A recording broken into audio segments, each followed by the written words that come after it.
Honestly, when you think of the Nigerian Senate, the first two things that probably come to mind are common sense and a certain recording artist. I'm not mentioning any names. You know, besides the senators, there's a lot that actually goes into making this place work. So follow me, let's find out how much of it we can see today.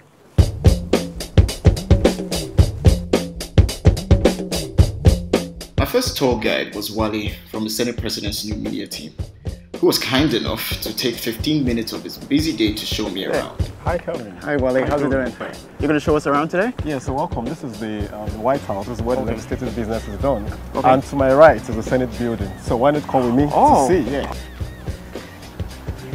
So I'm guessing all of it gets done here? All the work? Yes, all the work gets done here. This is where the administrative offices are. I see. Yeah. Because, you know, most people will probably just think that this is where everything goes down. That's the most popular image of the Senate. Yeah, rightly so, because this is where the plenary holds. So most people believe that the plenary is the only thing that goes on. I'm one of the most people. I really didn't know that. Exactly. So this is going to be an interesting dimension to know that bulk of what is being done here has to be deliberated. You know. Barely a minute here, and I'm already seeing how much I've been clueless about.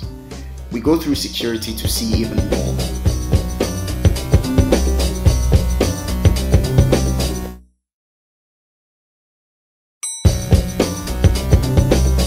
This place is huge.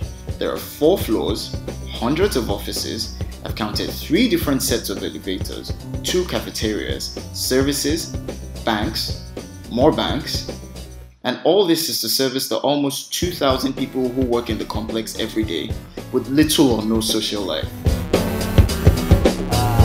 We doubled back and made our way into the dome.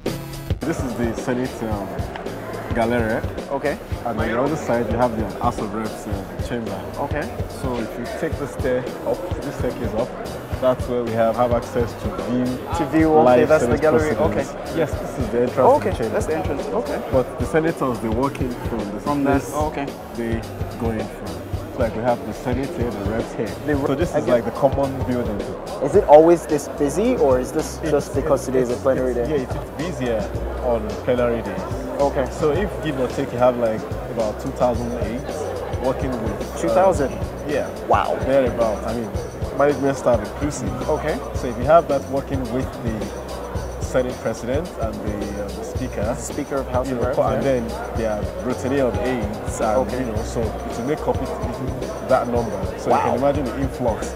Wow. And the management staffs too. We have coppers, we have ad hoc staffs too. A lot of activity. It's almost like a mall. Exactly. Right here. We still have the studio somewhere around here too. Okay. For basically what the studio does is to do a live transmission of what is happening. I see. At the plenary. Okay. How is the difference in staffing managed? Because I see that it's like here's like a confluence of both of them. If you work with the Senate, you notice that they on their ID card, like the woman down there. Okay. You see that the tag that holds it is kind of like. Is it different? Blue. All around here, the people whose principals are in the chambers and they're just standing by. They could get a call any time to bring a document or what have you to receive something. So they go in and pass the whatever message it is. whatever it is they want to pass on. So this one is usually always very busy.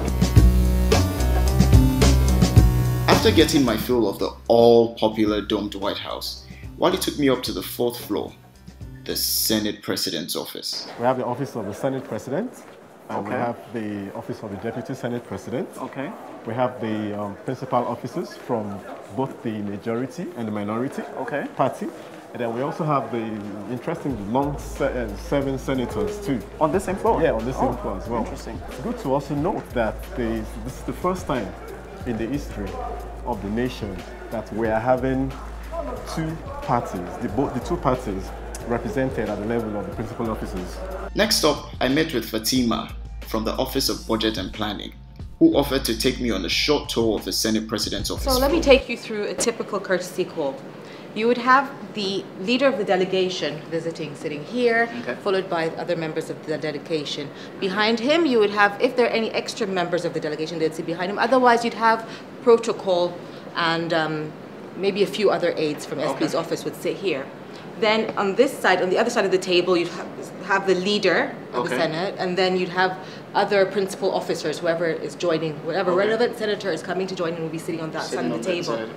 At the far end there, you would have the chief of staff or the deputy chief of staff, other senior aides like advisors or senior special assistants will be sitting on the other side of the table. Then you'd have media also standing in the back. Yes. Okay. All right. And then SP himself would be sitting right here. Okay. Yeah, so that's... This is me asking Fatima if I could say hi to the Senate President. This is Fatima saying no. What she did do is to show me around a few offices of the support staff to the Senate President. I met Kingsley, the Senior Special Advisor to the Senate President on Legislative Strategy, Tolani and Rotimi, both Senior Special Advisors, Budget and Planning and Legal Affairs. My talk came to an end in the Communications Hub. That's Mark, Head of Communications Strategy for the Senate President's Office, and Olu, who is the Head of New Media. Great guys.